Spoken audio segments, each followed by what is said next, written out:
Hello guys, hello everyone. Current affairs का lecture number 3 और पहले 2 लेक्चर्स में हमने जो भी कवर किया है आई होप आपने वो जरूर पढ़ लिया होगा और अपने रनिंग नोट्स अपडेट कर दिए होंगे, अपने स्टिकी नोट्स अपडेट कर दिए होंगे। 20 मार्क्स के लिए काफी मेहनत करने वाला सब्जेक्ट है। हम लोगों ने इंटरनेशनल एंड नेशनल अफेयर्स ये चैप्टर स्टार्ट कर दिया था। Yes, international and national affairs. International bodies हमने international monetary fund, ASEAN, BRICS, SAARC, ये 4 कंसेप्ट्स ऑलरेडी हम लोग पढ़ चुके थे। ठीक है, हम लोग ऑलरेडी आईएमएफ कर चुके थे, इंटरनेशनल मॉनेटरी फंड, एशियन कर चुके थे हम लोग, Association of South East Asian Nations, then we did BRICS in the previous lecture, Brazil, Russia, India, China and South Africa. SAARC we did, South Asian Association of Regional Cooperation. Guys, SAARC और ASEAN में difference है. ASEAN is about Southeast Asian nations and SAARC is about South Asian nations. So there's a difference, okay? और आज के class का agenda है G20 and BIMSTEC. G20 and BIMSTEC is the area of concern today. लेकिन उसके पहले एक quick review ले लेते हैं। हमने जो भी सारे कंसेप्ट ने अब तक पढ़े उन सारे कंसेप्ट्स का एक क्विक रिवीजन ले लेते हैं, थोड़ा इंपॉर्टेंट है ये। इंटरनेशनल मॉनेटरी फंड की अगर हम लोग बात करें तो it is an IMF is an organisation of 189 countries working to foster global monetary cooperation and secure financial stability and facilitate, help, boost international trade and promote high employment and sustainable economic growth. अगर आप देखोगे ना तो आपको ये जो language है, अगर आप ध्यान दोगे तो ये जो लैंग्वेज है सस्टेनेबल इकोनॉमिक ग्रोथ की जो लैंग्वेज है ये आपको हर जगह ही पढ़ने मिलेगी, ये आपको हर जगह पढ़ने मिलेगी। चाहे ठीक है आप IMF पढ़ो, चाहे आप एशियन पढ़ो, चाहे आप ब्रिक्स पढ़ो, चाहे आप सार्क पढ़ो, G20 पढ़ो या बिम्स्टेक पढ़ोगे आज, ठीक है, आप कहीं भी पढ़ोगे तो ये इकोनॉमिक ग्रोथ की लैंग्वेज हर कोई बार बार बोलता है। इकोनॉमिक ग्रोथ की ही लिए हम लोग करें and of course we want to reduce the poverty around the world. हम लोगों को जो इंटरनेशनल लेवल पे थर्ड वर्ल्ड कंट्रीज जिनको कहते हैं उनकी पॉवर्टी का लेवल रिड्यूस करना है। IMF was created in 1945, ठीक है, is governed by and accountable to 189 countries that make up near global membership। तो अगर हम लोग ग्लोबली देखा जाए तो ये सबसे बड़ा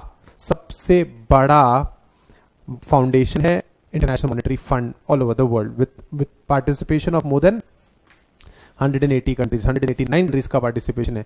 the headquarters is in DC, Washington DC, US का भी कैपिटल है ये। Executive board, there are 24 directors, each representing a single country or a group of countries. Then the largest borrowers are Argentina, Ukraine, Greece and Egypt, and the largest precautionary loans are given to Mexico, Colombia and Morocco.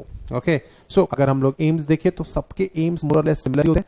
It promotes international monetary cooperation, facilitates expansion and balanced growth of international trade, exchange stability between the countries, multilateral system of payments, n number of countries के बीच में जो भी transaction होंगे हमें वो manage करना है and make the resources available to the members experiencing balance of payment। तो आपको अगर हम लोग डिस्कस करें तो IMF की जो भी प्रेडिक्शंस होती है उसको काफी इज्जत दी जाती है। इंडिया इकोनॉमिक रिकवरी करने वाला है 2021 में, ऐसा वर्ल्ड इकोनॉमिक आउटलुक में हमें बताया था कि इन्होंने मिस गीता गोपीनाथ ने हमें ये बताया था। वर्ल्ड इकोनॉमिक आउटलुक फोरम में हमें बताया था कि इंडिया की ग्रोथ 5.8% से होने वाली है 2020-21 में, ठीक है। सो और IMF downgrades world's growth, okay, पूरी जो दुनिया की ग्रोथ है वो 2020 में थोड़ी डेंजरस सिचुएशन में है, ऐसा उन्होंने बोला गया था, ठीक है। उसके बाद हमने ब्रेक्जिट डिस्कस किया था and that was it. Then इसके बाद we move on to the next concept, Asian, the Association of South East Asian Nation. It is made up of how many countries, बताइए जरा। ASEAN is made up of how many countries? ASEAN is made up of 10 countries. It is made up of 10 countries और ये south East Asian nation से, ये बना है south East Asian nation से, ठीक है। और ऑफ कोर्स इसके अंदर देयर आर कंट्रीज लाइक, ठीक है, there are various countries like Indonesia, Malaysia, Philippines, Singapore, Thailand, Brunei, Cambodia, Laos, Myanmar and Vietnam. So these are the countries involve. और ये काफी इन्हें एकदम अभी बना नहीं है, ये 1867 से ये बनते आया और धीरे धीरे इसमें number of member countries add होते गए. और again what is the aim and purpose?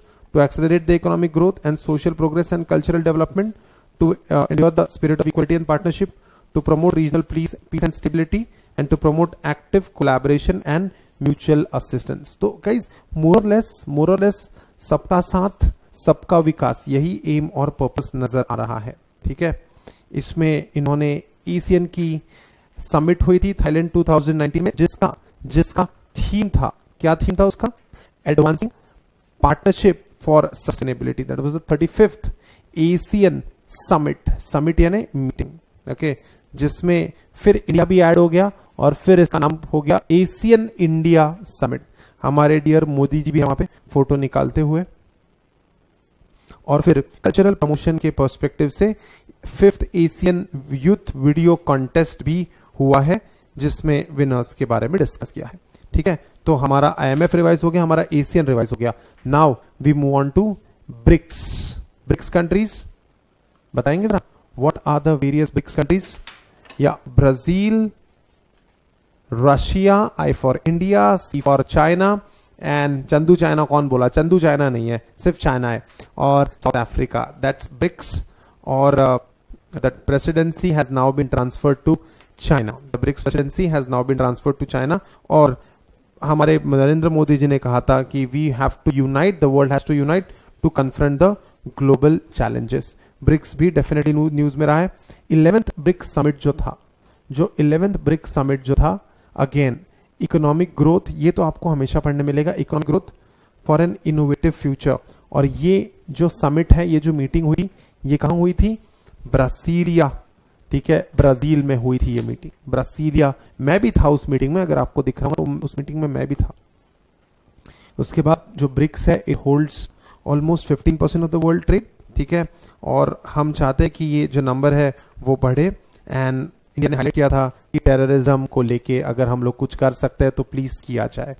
और क्योंकि चाइना सपोर्ट करता है पाकिस्तान को, तो फिर एक एक्चुअली इशारा चाइना की तरफ था कि भैया कुछ करो, तुम्हारे जो छोटे भैया को समझाओ कि कुछ ऐसा बम वम ना फोड़े बार बार. उसके बाद इंडिया ने रशिया के साथ कुछ डील की थी, कुछ याद है क्या? इंडिया ने रशिया के साथ डील की थी. ठीक है, I am so sorry, India ने रशिया के साथ डील की थी R27. Bye the way, what is R27? बताएंगे प्लीज? R27 क्या है, क्या आप बताना चाहेंगे? Please let me know what is R27. जी हाँ, अगर आपको याद आ गया होगा तो R27 is nothing else but, is it a jet? Is it a fighter jet? जी नहीं, R27 is not a fighter jet, it is a missile. ठीक है, जो 72 किलोमीटर तक ट्रैवल कर सकता है या 110 किलोमीटर तक ट्रैवल कर सकता है. तो जहां पे आपकी नजरें नहीं जाएगी वहां तक ये मिसाइल जाती है, जो हमने रशिया से 1500 करोड़ की डील में खरीदा है. और MiG, मिग और सुखोई फाइटर जेट प्लेन्स में इसको लोड किया जाता है. और पिछले 2 महीनों में हम लोगों ने ये जो मिसाइल की डील की थी R27 की 1500 करोड़ की थी, और ये मिग और सुखोई फाइटर जेट्स में यूज होने वाले हैं. और पिछले 2 महीने में हम लोग 7600 करोड़ की डील्स रशिया के साथ कर चुके हैं. ठीक है, ये A2A गाइडेड मिसाइल्स है. और ठीक है, ये सर्विस को 25 कंट्रीज यूज करती है. ये जो मिसाइल है तकरीबन 253 किलोग्राम की है. अगर R27 P1 टाइप की मिसाइल हम लोग लॉन्च करते हैं तो 72 किलोमीटर कवर करता है, और R27 EP1 तो 110 किलोमीटर का डिस्टेंस कवर करता है. So that's R27 and it's categories for you. उसके बाद ठीक है, हम लोगों ने जो कवर किया है, the area that we have covered till now is yes this. IMF we are done with, ASEAN we are done with, BRICS we are done with. ठीक है, now it's time to move to SAARC, South Asian countries.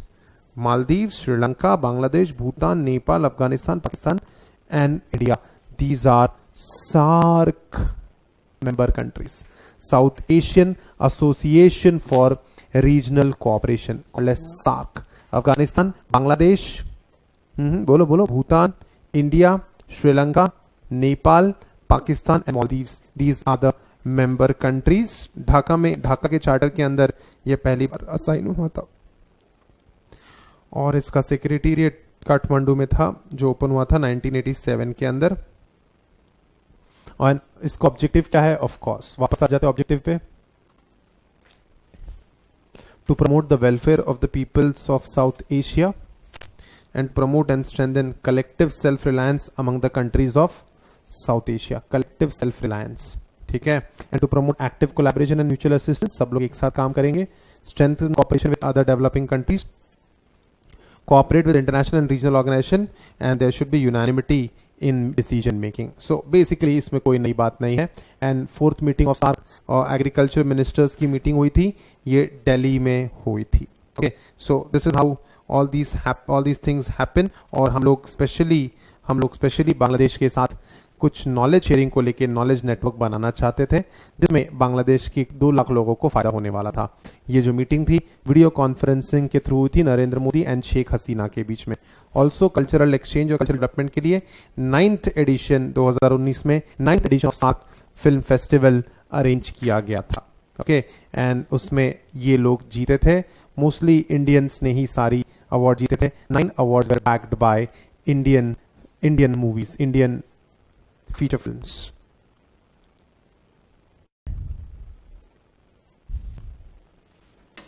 Alright, so अगर हम लोग देखें तो हम लोग IMF कर चुके हैं, ठीक है, ASEAN कर चुके हैं, ब्रिक्स कर चुके हैं, सार्क भी केटर कर चुके हैं। It's time to study G20। It's time to study G20। What is this G20? G20 क्या है? क्या लगता है आपको? What can be G20? G20 is nothing else but a group of 20 countries. It is nothing else but a group of 20 countries। चलो थोड़ा सा guess work करते हैं। ग्रुप ऑफ 20 कंट्रीज में गेस करो कौन सी कंट्रीज है। लेट्स स्टार्ट विद दिस, मैं आपको थोड़ी हेल्प कर देता हूं। UK, US, चलो गेस करो। ऐसे थोड़ी ना, हर चीज मैं थोड़ी ना बताऊंगा आपको। उसके बाद जो थर्ड फ्लैग है वो भी मैंने आपको बताया, यूरोपियन यूनियन का फ्लैग है वो।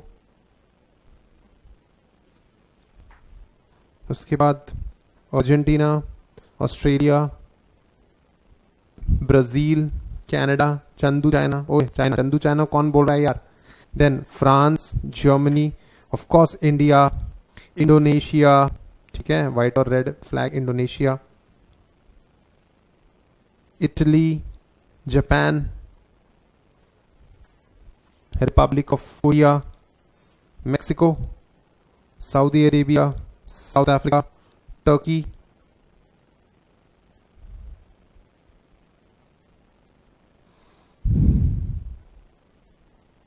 United Kingdom and the European Union. So guys these are, yes, I hope आपने सही गेस किया।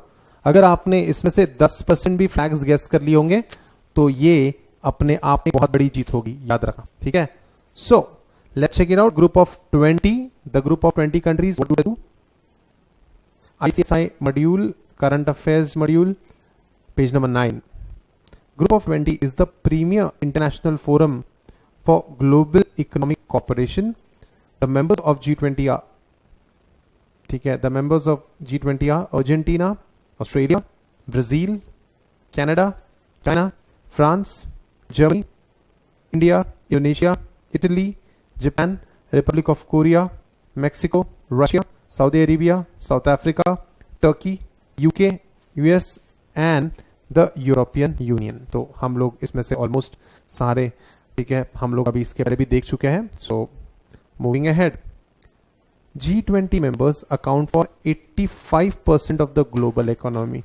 Oh my guys, G20 accounts for 85% of the world economy। यानी अगर हम लोग इन 20 कंट्रीज की बात करें तो पूरे वर्ल्ड में 85% का इकोनॉमी ये सिर्फ 20 कंट्रीज चलाती है, और बची कंट्रीज यानी बची 180 कंट्रीज 15% की इकोनॉमी। सो आप देखो कितना ज्यादा इम्बैलेंस है, ठीक है।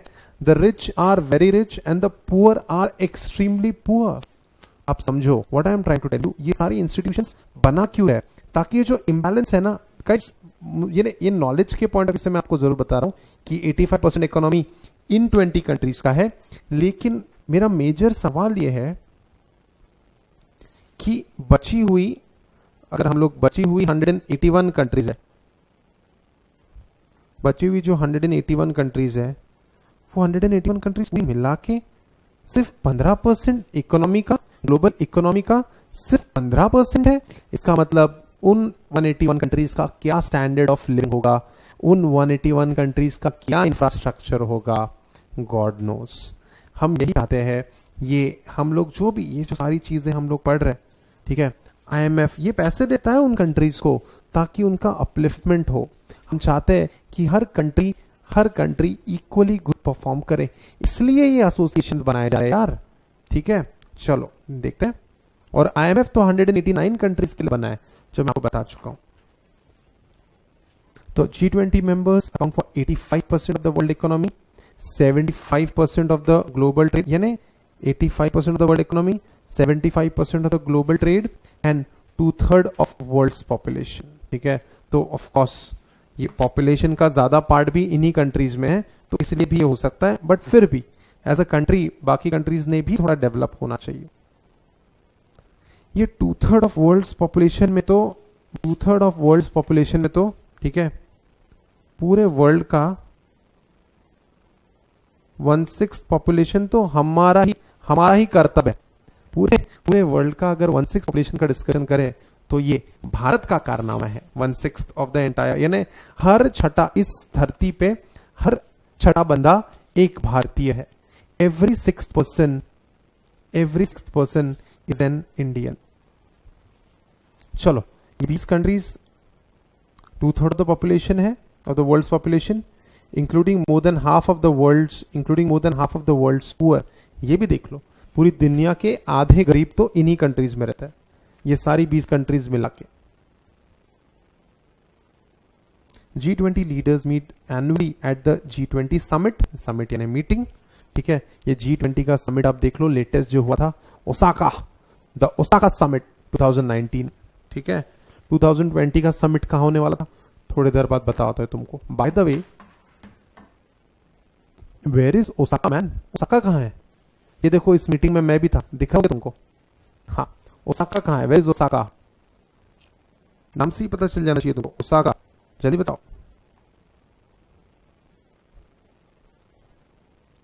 ओसाका नहीं रे, ओसाका इज इन जापान। चलो देख लेते हैं। G20 meets annually at the G20 summit. तो G20 की जो मीटिंग होती है, ठीक है, G20 की जो मीटिंग होती है, ठीक है, आपको ध्यान रखना है, इनका जो समिट होता है,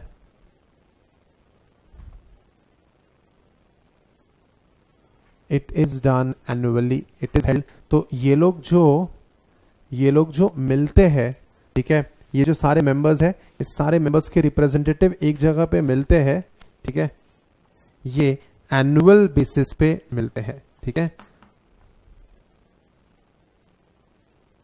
दे मीट एनुअली, ये एनुअल बेसिस पे मिलते हैं, हर साल मिलते हैं, ठीक है। आगे बढ़ते हैं। Sorry. The finance minister and central bank governors meet regularly and G20 ministerial meetings for example, ठीक है, इनकी जो मीटिंग्स होती है वो किन चीजों को लेके होती है मोस्टली, देख लेते हैं एक बार। ट्रेड सबसे पहला, दूसरा हेल्थ, तीसरा एम्प्लॉयमेंट, चौथा एग्रीकल्चर। तो मोस्टली ये लोग जो मिलते हैं, इनके मेजर एजेंडा होते हैं trade, health, employment and agriculture. Because agriculture जरूरी है, because at the end of the day food is essential, at the end of the day food is essential. So G20 ministerial meetings, they are held for trade, health, employment and agriculture. Also occur as each G20 presidency decides. यानी जो भी president रहेगा उस साल, वो decide करता है कि हम लोग इसमें इस पर्टिकुलर समिट में कौन से एजेंडा पे, कौन से सब्जेक्ट मैटर पे ज्यादा ध्यान देने वाले हैं।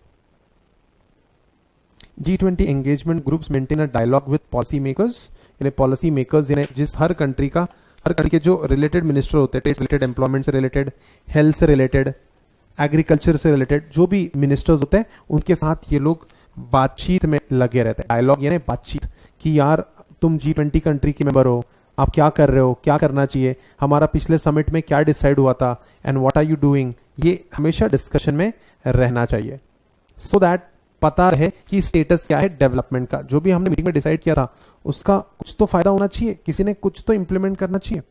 उसके बाद these group represents civil society, business and labour leaders, the scientific and research community, think tanks, women and youth.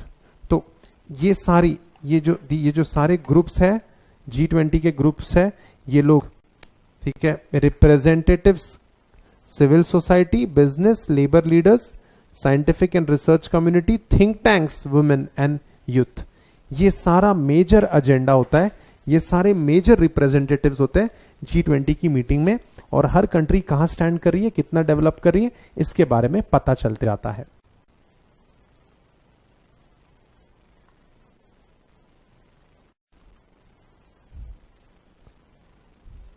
तो ये G20 के जो एंगेजमेंट ग्रुप्स है, जो अलग अलग कंट्रीज के मिनिस्टर के साथ बातें करता है, उसमें ठीक है कौन कौन लोग आएंगे। They will represent civil society, they will represent business, they will represent the labour leaders, ठीक है, they will represent scientific and research community जो वैक्सीन, मेडिसिन एंड ऑल बनाते हैं, थिंक टैंक्स जो मैंने आपको नीति आयोग में सिखाया था, if you remember, and women and youth.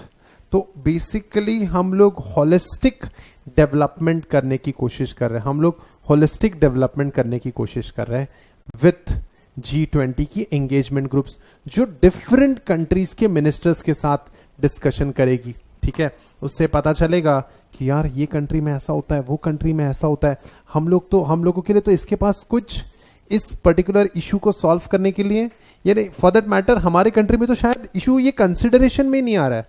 So these are the issues that you need to take care of, alright. Then G20 in news, the G20 Summit 2019 was held at the International Exhibition Center, Osaka, Japan. Okay, and Japan on June 28th and 29th of 2019. It was the 14th meeting. It was the 14th meeting of G20. और इसके पहले 2019 के पहले 2018 में meeting हुई होगी क्या? What do you think? 2019 के पहले क्या 2018 में मीटिंग हुई होगी? What do you think? Definitely हर साल मिलते हैं ये लोग। तो G20 Summit 2018 happened in Argentina. The 2018 G20 Summit was held in Buenos Aires, Argentina, and the 2020 G20 Summit will be held in, जो 2018 की जो समिट हुई थी वो अर्जेंटीना में हुई थी, 2019 की जो समिट थी वो जापान में हुई थी, ठीक है, और 2020 की जो मीटिंग होने वाली थी वो होने वाली थी कहां? देखो तो जरा, देखो कहां होने वाली थी, देखते हैं। The 2020 G20 Summit will be held in the city of Riyadh, Saudi Arabia. तो होने वाली है, अभी भी हम लोग ये कह सकते हैं, बट जस्ट कोरोना के कारण कुछ इशू ना हो जाए, यही हम उम्मीद कर सकते हैं, ठीक है। और सर इंडिया में नहीं हुई क्या सर मीटिंग? ये सर G20 में हमारी इज्जत नहीं है क्या?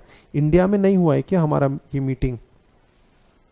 ठीक है, जो 2020 वाला मीटिंग है वो रियाद में होने वाला है। सऊदी अरेबिया की सबसे प्रोमिनेंट सिटी है रियाद। इंडिया में कब होएगा? इंडिया में G20 समिट होगा या नहीं होगा?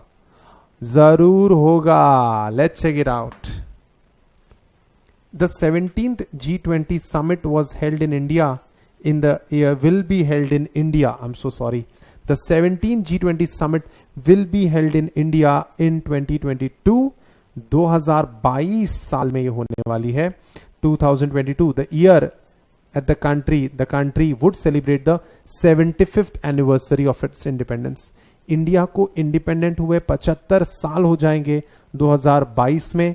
उस वक्त इंडिया में G20 का मीटिंग होगा, G20 का समिट होगा। The 17th G20 summit will be held in India in 2022, the year the country would celebrate the 75th anniversary of its independence। This is the most high-powered summit ever hosted in the country। हमारी country में सबसे ज्यादा powerful अगर summit कोई होने वाली है तो ये समिट होने वाली है। This is the most high powered summit ever hosted in the country, जहां पे इतनी प्रोमिनेंट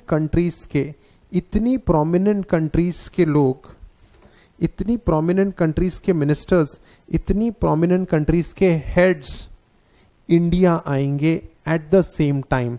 इसलिए बोला गया है 2022 में जो G20 का समिट होने वाला है, ठीक है, 2022 में, ठीक है, it will be the most high powered summit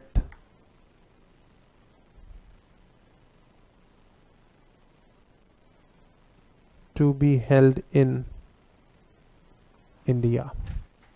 ये जो 2000 in the year 2022 में जो समिट होने वाला है इंडिया के अंदर, ये सबसे पावरफुल समिट होगा। इससे पावरफुल समिट कभी इंडिया में नहीं हुआ है।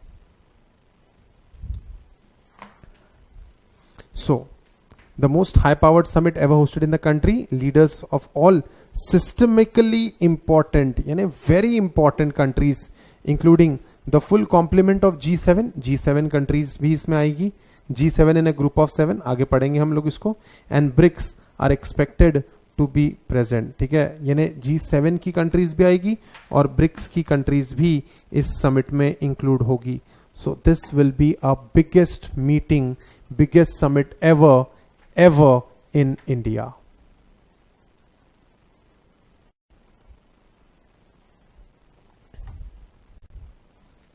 Alright, so इसमें ब्रिक्स भी इन्वॉल्व होगा और G7 भी आने वाला है एक साथ। That's why इसको बहुत पावरफुल मीटिंग माना जाता है। बाय द वे, ब्रिक्स तो हमको पता ही है, G7 ग्रुप ऑफ 7 कौन कौन है, और ग्रुप ऑफ 7 में इंडिया है कि नहीं है? चलो गेस कर सकते हैं, दिमाग लगा सकते हैं। देखो यूएस और यूके तो रहेगा ही ग्रुप ऑफ 7 में, यानी सबसे ज्यादा पावरफुल कंट्रीज इसमें आएगी, तो यूएस और यूके तो रहेगा ही। और कुछ गेस कर सकते हैं? चलो without wasting your time, these are the G7 countries, Germany, France, Canada, Japan, US, UK, और जो वो वाली कंट्री है, कौन सी कंट्री है वो? ठीक है, दैट्स इटली, ठीक है। सो these are the G7 countries। Yes, this one is Italy and this one is Canada। Alright, so these are the G7 countries। अगर आपको लगता है तो आप कहीं इसको मेंशन कर लीजिए।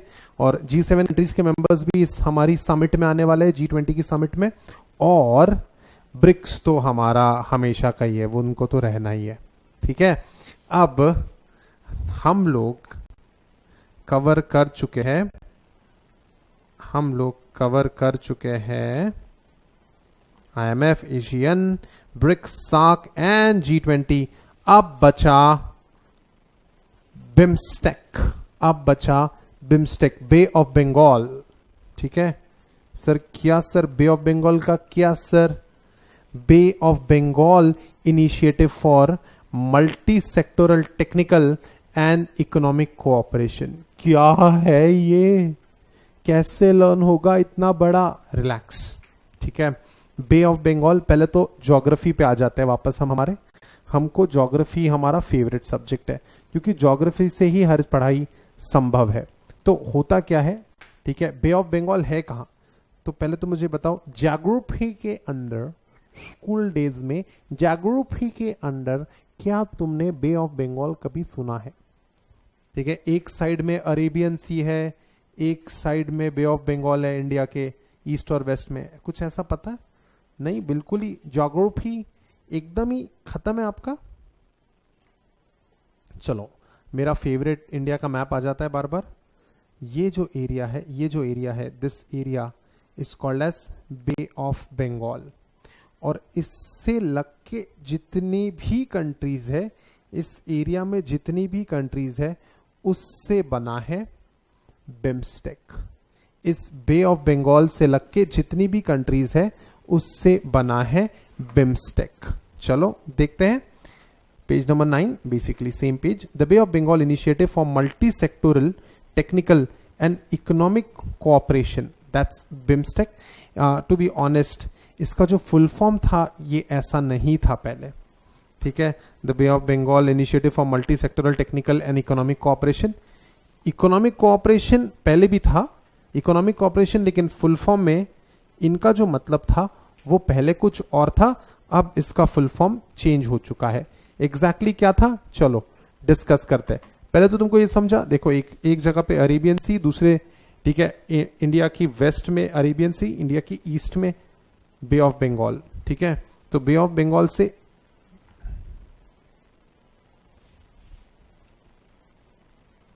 तो ये जो एरिया है ना, ये इसको लग के जितने भी कंट्रीज है, इसको लग के जितने भी कंट्रीज है, ठीक है, इसको लग के जितने भी कंट्रीज है, उनको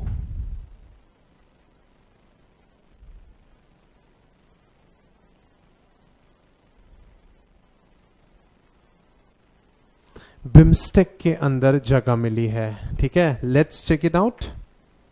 BIMSTEC is a regional organization comprising of 7 member states. 7 member states साथ है क्या? एक मिनट गिन लेते हैं ना हम लोग, गड़बड़ क्यों करें। साथ है क्या? Yes. Let's start with India, Sri Lanka, Nepal, Bangladesh, Bhutan, sorry मैंने रेड कर दिया उसको, Bhutan, Bangladesh, Myanmar and Thailand.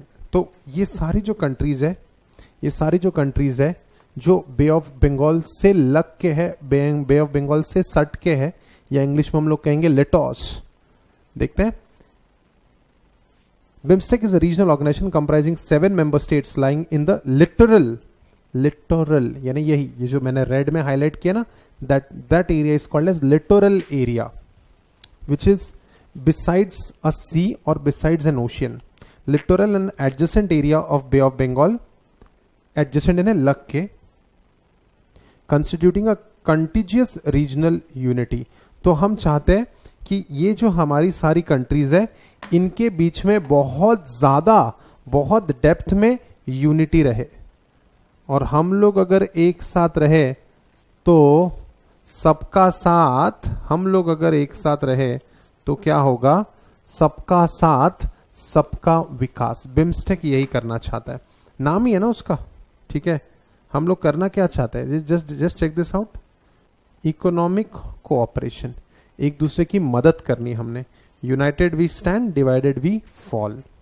चलो आगे बढ़ते हैं। This sub-regional organization came into force on 6 June 1997 through the Bangkok Declaration.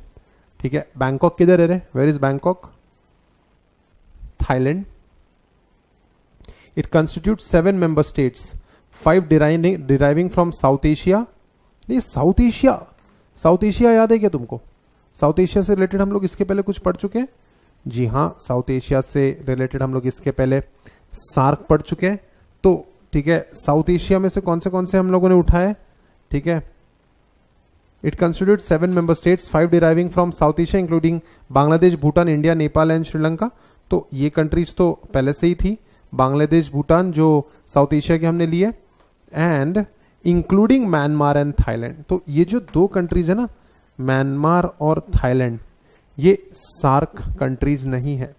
Myanmar और थाईलैंड, देखो म्यांमार और जो थाईलैंड है, म्यांमार और थाईलैंड, दीज आर, देखो थाईलैंड का फ्लैग नहीं है, म्यांमार का भी फ्लैग नहीं है, ये दोनों सार्क कंट्रीज नहीं है, तो आपको इसके बारे में सोचना है। 5 deriving from South Asia including Bangladesh, Bhutan, India, Nepal and Sri Lanka, and 2 from Southeast Asia including Myanmar and Thailand.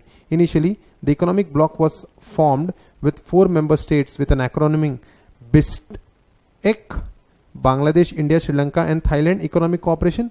तो मैंने आपको पहले ही कहा था, पहले इसका नाम, अभी इसका नाम बिम्स्टेक है, लेकिन इसका पहला नाम था BISTEC. EC stands for economic cooperation. BISTEC में क्या गया था? Bangladesh, India, Sri Lanka and Thailand. तो जब एकदम इनिशियल फेज था तो there were only these 4 countries. Following the inclusion of Myanmar on 22nd December 1997 during a special ministerial meeting in Bangkok, the group was renamed as BIMSTEC. तो फिर जब इसमें बांग्लादेश भी आ गया तो फिर ठीक है, सॉरी, इसमें बांग्लादेश तो पहले से था, जब इसमें म्यांमार भी आ गया, जब इसमें म्यांमार भी आ गया तब ये बिस्टेक से बन गया बिम्स्टेक, क्योंकि आपको एक एम ऐड करना पड़ गया म्यांमार के कारण। So following the inclusion of Myanmar on 22nd December 1997 during a special ministerial meeting in Bangkok, the group was renamed BIMSTEC, Bangladesh, India, Myanmar, Sri Lanka and Thailand Economic Cooperation. With the admission of Nepal and Bhutan are the 6th ministerial meeting, ठीक है, February 2004 Thailand. The name of the grouping was changed, ठीक है, फिर 2004 में इसका नाम बदल गया. The name of the grouping was changed to Bay of Bengal Initiative for multi-sectoral technical and economic cooperation. So guys, नाम के पीछे भी हिस्ट्री है. एक दिन में इतना टेक्निकल नाम डिराइव नहीं हुआ. पहले तो बिस्टेक नाम था, फिर म्यांमार ऐड हुआ तो एम आ गया, और फिर इसको एकदम सही नाम दिया है कि हम लोग मल्टीपल सेक्टर्स में एक दूसरे के साथ ऑपरेट करके आगे बढ़ना चाहते हैं, and that is nothing else but BIMSTEC. Objective बताने की कोशिश कर रहा है. अब आप ही मुझे बताओ ऑब्जेक्टिव क्या ही होगा. The objective of building such an alliance was to harness means to use shared and accelerated growth through mutual cooperation in different areas of common interest by mitigating the onslaught of globalization and by utilizing regional resources, geographical advantages. Unlike many other regional groupings, BIMSTEC is a sector-driven cooperative organization starting with 6 sectors including, ठीक है.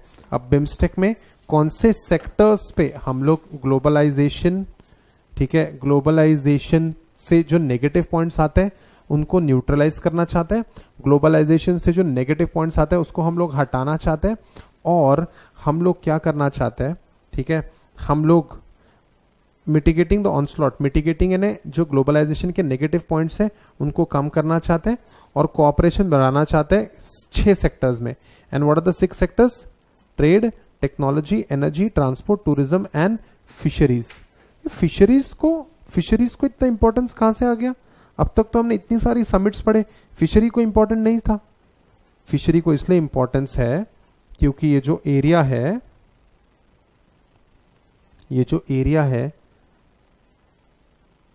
ये fishes के लिए बहुत resourceful area है. ठीक है, ये जो एरिया है, ये जो ज्योग्राफिकल लोकेशन है, फिशिंग के पर्सपेक्टिव से ये बहुत ही कंड्यूसिव एरिया, इसलिए फिशिंग को भी, फिशरीज को भी इसमें बहुत इंपॉर्टेंस दिया गया है. Then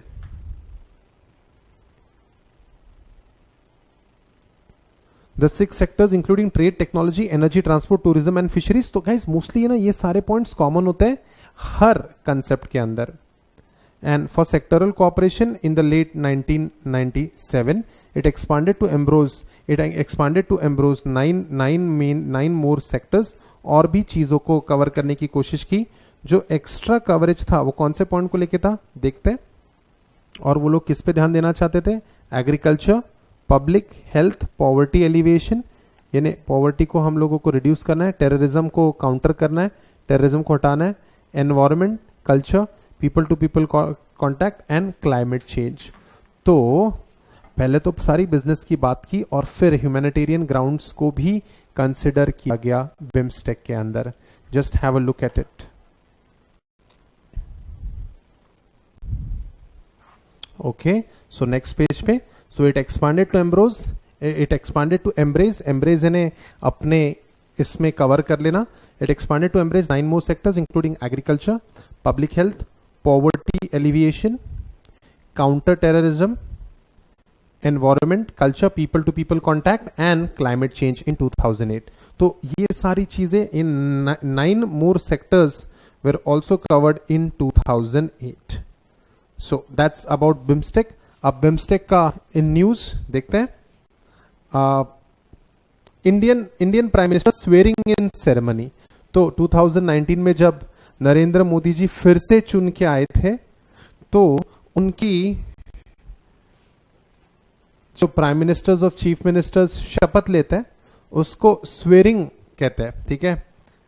The leaders from Bay of Bengal initiatives of multi-sectoral technical and economic cooperation and foreign envoys were invited on the Prime Minister's swearing in ceremony held on 30th May 2019. में एक साल पहले जब मोदी जी फिर से चुन के आए थे तो उनकी ओथ सेरेमनी में कि मैं अपने भारतवर्ष के प्रति पूरी निष्ठा से कर्तव्य का पालन करूंगा, ये मैं शपथ लेता हूं वगैरह वगैरह. That is called as swearing in ceremony. तो जब नरेंद्र मोदी जी का इंडिया का प्राइम मिनिस्टर फिर से इलेक्ट होने के बाद जो स्वेरिंग इन सेरेमनी था उसमें सारे बिम्स्टेक के मिनिस्टर्स, कंट्रीज के मिनिस्टर्स आए थे और कॉन्वॉयज आए थे. ठीक है. कॉन्वॉयज यानी जो दूसरे कंट्री के गवर्नमेंट के जो लोग हैं, जो अगर मिनिस्टर्स खुद नहीं आ सकते तो उनके बिहाफ पे वो लोग किसी को भेजते हैं. That is called as envoys. उसके बाद international seminar on climate smart farming systems. The 3-day international seminar on climate smart farming system. ठीक है. फार्मिंग को बड़ी इज्जत दी है. ये सारे देश, जो सारे देश है ना, ये कोई एकदम ऐसे खतरनाक देश, एकदम जबरदस्त देश नहीं है कि इन्होंने बहुत ही अच्छा कर लिया हर चीज में. These are very agriculture based and fishery based, mostly I will say fishery based countries, agricultural based countries. तो हम लोग क्या कर सकते हैं एग्जैक्टली, कैसे कर सकते हैं, ठीक है, कौन सी चीज को थोड़ा ज्यादा प्रायोरिटाइज करके अच्छा कर सकते हैं, तो दैट इज फार्मिंग.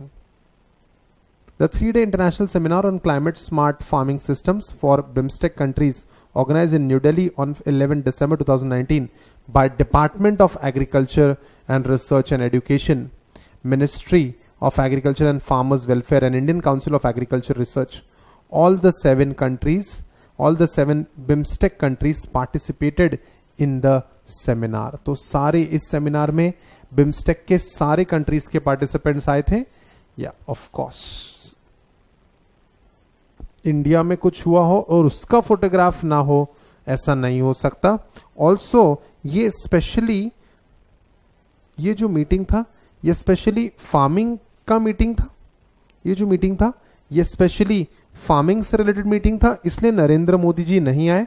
हमारे जो तीनों मिनिस्ट्रीज, ये जो मिनिस्ट्री है एग्रीकल्चर को लेके जो मिनिस्ट्रीज हैं, उन्होंने ऑर्गेनाइज किया था ये. ठीक है. डिपार्टमेंट ऑफ एग्रीकल्चर रिसर्च, देखो किन्होंने ये ऑर्गेनाइज किसने किया था, department of agriculture research and education, ministry of agriculture and farmers welfare and Indian council of agriculture research. इन 3 अलग अलग डिपार्टमेंट्स ने या मिनिस्ट्रीज ने मिलके ये सेमिनार ऑर्गेनाइज किया था. तो बेसिकली ये 100% प्राइम मिनिस्टर ऑफिस से ये सेमिनार या ये प्रोग्राम कंडक्ट नहीं हुआ था, इसलिए मोदी जी वहां नहीं है. ठीक है. उसके बाद the seminar was organized as governments of India's initiative. The seminar was organized in the government of India's initiative as announced earlier by PM of India at the 4th BIMSTEC summit at Kathmandu in August 2019. तो अगस्त 2019 में जो काठमांडू में जो हुआ था summit, उसमें उन्होंने बताया था कि ऐसा सेमिनार इंडिया में लिया जाएगा. ठीक है. The objective of this international seminar was to have experience sharing to enable improvement of tropical smallholder farming system for greater productivity and resilience to climate change through ecological approaches. तो छोटी छोटी India में कैसी है ना, जो farming होती है छोटी छोटी जमीनों पर होती है. ठीक है. स्मॉल होल्डर फार्मिंग सिस्टम्स पे चलता है. तो कम से कम जगह में ज्यादा से ज्यादा प्रोडक्टिविटी और क्लाइमेट चेंज के को मद्देनजर रखते हुए फार्मिंग में क्या अच्छा किया जा सकता है, इसके बारे में ज्ञान दिया गया था, नॉलेज दिया गया था इस दिल्ली की सेमिनार में, ठीक है। और climate smart farming system, climate smart farming system इसीलिए क्लाइमेट चेंज का, ठीक है, एग्रीकल्चर पे क्या असर हो सकता है, ये सारे पॉइंट्स को कंसिडर करते हुए ये seminar, international seminar on climate smart farming systems, ये सेमिनार दिल्ली में हुआ था दिसंबर 2019 में। Okay, so basically we are done with BIMSTEC as well. BIMSTEC का full form bay of Bengal initiative for multilateral multisectoral technical and economic cooperation. ये पहले ऐसा फुल फॉर्म नहीं था उसका, आपको भी पता है, लेकिन अब ये फाइनल फुल फॉर्म है। Bay of Bengal initiative, group of 20, SAARC south Asian association for regional cooperation, BRICS Brazil Russia India China South Africa, ASEAN association of south eastern Asian nations and International Monetary Fund. So these are the various international bodies catering to the requirements of all the international multilateral requirements of various countries, and everyone is working for only one thing, economic growth. हर कोई, अगर हम लोग इसका discuss करें international affairs में, जो ये international bodies है ये सारी, ये सिर्फ एक ही चीज के लिए लड़ती है, ठीक है, ये सब एक ही चीज के लिए लड़ते हैं। इंटरनेशनल मॉनेटरी फंड से लेके तो हर ऑर्गेनाइजेशन, ठीक है, हर ऑर्गेनाइजेशन इकोनॉमिक ग्रोथ करवाना चाहती है, हर ऑर्गेनाइजेशन इकोनॉमिक ग्रोथ करवाना चाहती है और पॉवर्टी रिड्यूस करना चाहती है, और पूरी दुनिया में पॉवर्टी रिड्यूस करना चाहती है, ठीक है। चाहे वो इंटरनेशनल मॉनेटरी फंड हो, ठीक है, चाहे वो association of South East Asian Nations Asian हो,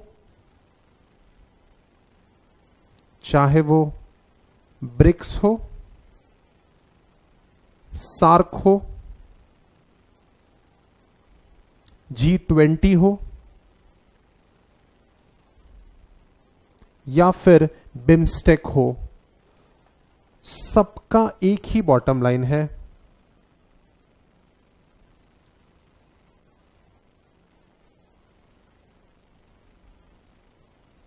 economic development through cooperation, mutual cooperation,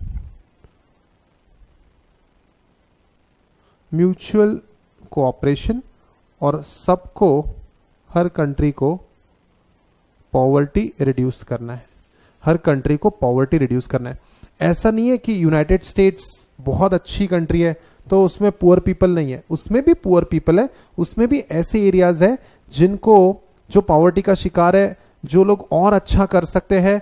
so guys, no country is perfect, no country is perfect, there is always a scope of improvement. United States सबसे powerful country है in the world, they have more than 1500 nuclear weapons, they have the best missile system in the world, they have the biggest air force and army in the world, but corona के खिलाफ वो लोग ready नहीं थे, they were not ready against corona, the disease, they were not ready against it। सबसे ज्यादा cases corona के United states में ही है, सबसे ज्यादा डेथ कोरोना के कारण यूएस में ही हुई है, तो ऑफ कोर्स वहां भी रिसर्च एंड डेवलपमेंट का, वहां पे यूएस में भी, फिर यूएस में भी हम लोग कहेंगे रिसर्च एंड इंफ्रास्ट्रक्चरली आप शायद डेवलप हो सकते हो, लेकिन आपको फिर रिसर्च और डेवलपमेंट का के स्कोप की थोड़ा ध्यान रखना पड़ेगा। उसके बाद सबसे ज्यादा नंबर आपको यूके में मिल रहा है। UK is also a very flourished country, उन्होंने राज किया यार हम लोगों पे, ठीक है, 150 सालों तक, उससे भी ज्यादा फॉर दैट मैटर। कहां है डेवलपमेंट? नहीं है। हर कंट्री परफेक्ट नहीं है, कहीं ना कहीं हर कंट्री में लैकुना है, और इसके लिए हम सबको एक दूसरे के कोऑपरेशन की जरूरत है, और इसके लिए हम लोग ऐसे इंटरनेशनल बॉडीज बनाए हैं जो बुरे समय में एक दूसरे का साथ देगी। Alright, so guys, that's it from the point of view of international affairs के अंदर जो फर्स्ट पार्ट है international bodies. In the next lecture we shall study national bodies.